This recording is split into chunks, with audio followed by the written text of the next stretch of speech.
Hey everyone, it's Ed Gutowski here. I wanted to talk about two of the writers that I've suggested will be the foundation of our class. One is Henry David Thoreau and the other is Leo Tolstoy. And what I want to do in this video is to give you some background on Thoreau and Tolstoy, talk about how their lives are similar to Chris McCandless, and then talk about how their writings may have also influenced Chris.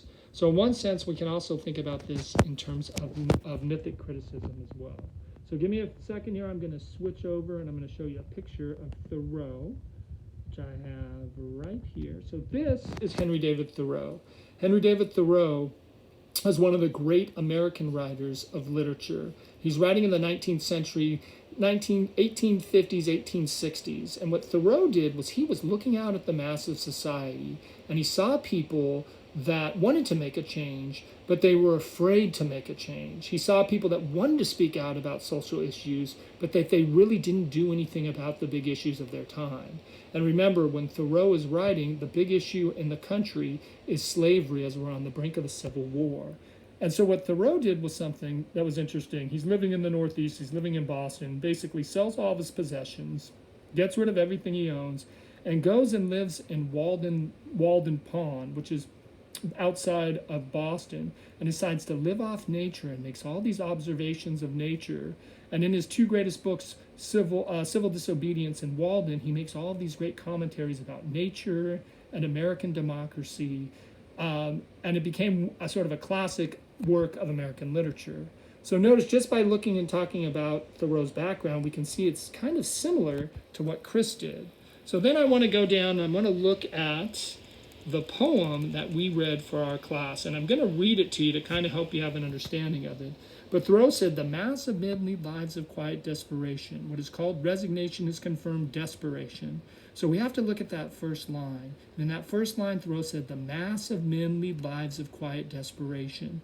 Notice that Thoreau said that it doesn't just say that they lead lives of desperation, but it's quiet desperation. And that's important because the quiet desperation says people want to make change, but for whatever reason, they're afraid to make a change, whether they feel like they're going to be criticized by society or they're just afraid overall. So notice Thoreau said, "The mass of men lead lives of quiet desperation. What is called resignation is confirmed desperation. From the desperate city you go into the desperate country and have to console yourself with the bravery of minks and muskrats."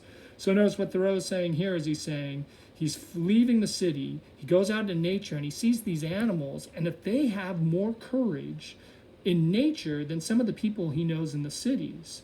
And then Thoreau says, "A stereotype but unconscious despair is concealed even under what are called the games and amusements of mankind." So we have to think about what are these games of amusements in mankind. These are the things that we do that distract ourselves from really going after our dreams. So they can be anything from like watching TV to drinking to watching football. But whatever it is, we drown out our sorrows rather than going out and achieving our dreams. And so notice Thoreau said, "There's no play in them, for this comes after work. But it is a characteristic of wisdom not to do desperate things. To be awake is to be alive. I've never met a man who is quite awake." And then I always love Thoreau's solution. "If one advances confidently in the direction of their dreams and endeavors to live the life which he has imagined, he will meet with a success unexpected in common hours. If you have built castles in the air, your work need not be lost. That is where they should be. Now put the foundation under them." And notice, here's what Thoreau is saying. He's saying, look, go after your dreams. Your dreams are noble, they're worthy, but you have to go after them and start building the foundation, and that you can accomplish any of those dreams. And so I think we can see in many instances that this writing in Thoreau may have actually influenced Chris as well. But before I get there, I want to switch over to the second writer that we're going to look at. And this, if I scroll down here, is a picture of Leo Tolstoy. Tolstoy is a 19th century writer, but he's a Russian writer. Tolstoy is best known for his work War and Peace. And if you've ever, it's really considered to be one of the greatest works in all of literature. And Tolstoy is an interesting figure because Tolstoy came from the rich aristocracy. He came from a lot of money. in Russia, but he was looking out at society, and basically he saw society and he saw all of this poverty, all of this suffering, and he saw society was unwilling to do anything about it. So what Thoreau did was he got rid of all of his possessions, and he basically died living poor and broke, and he died in a subway outside of Moscow. And again, I think Tolstoy's background sounds very similar to what Chris is trying to do on his journey as well. If we go down and we look at the Tolstoy work, I'd like to read this one.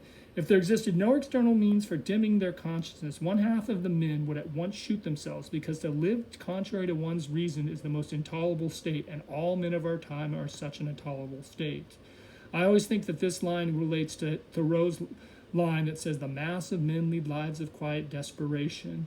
And I also think it says something about how people really are afraid to have views that challenge their core beliefs and refuse to kind of listen to other people's ideas.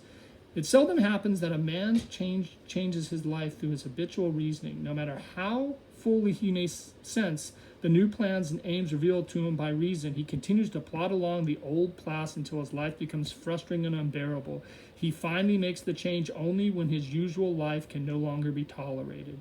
And then Thoreau does something that's genius, or Tolstoy does something genius. He talks to free thinkers. Free thinkers are those who are willing to use their minds without prejudice and without fear having to understand things that clash with their own customs, privileges, and beliefs. The state of mind is not uncommon, but is essential for right thinking. Where it is absence, discussion is apt to become worse than useless. Everyone thinks of changing the world, but no one thinks about changing themselves. And what I like about Tolstoy is that last line, because Tolstoy, I like the idea of free thinkers. We have to ask ourselves, what is a free thinker? A free thinker is someone who thinks outside of what society has said and defines himself as an individual. And really, in the end, there's so many problems in the world, but you know what? We think we want to solve all these problems, but first we have to look inside ourselves first. And if we make those changes inside ourselves, then maybe we are having a huge impact on the world.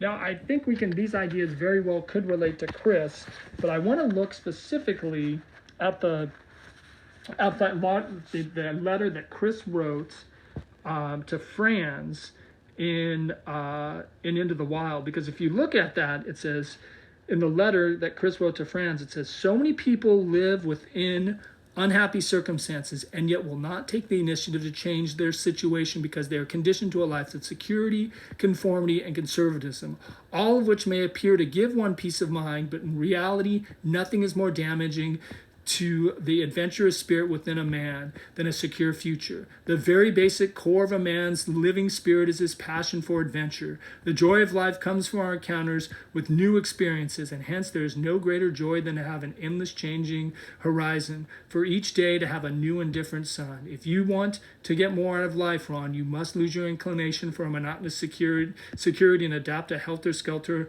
style of life that will first appear to you to be crazy, but once you become accustomed to such a life, you'll see it full of meaning and incredible beauty. And I think that line that Chris writes to Franz is very similar to Tolstoy and Thoreau's ideas. So I just wanted to go over these works, kind of talk about seeing how, the background of Thoreau and Tolstoy seem very similar to Chris, and their writings seem to have influenced him as well.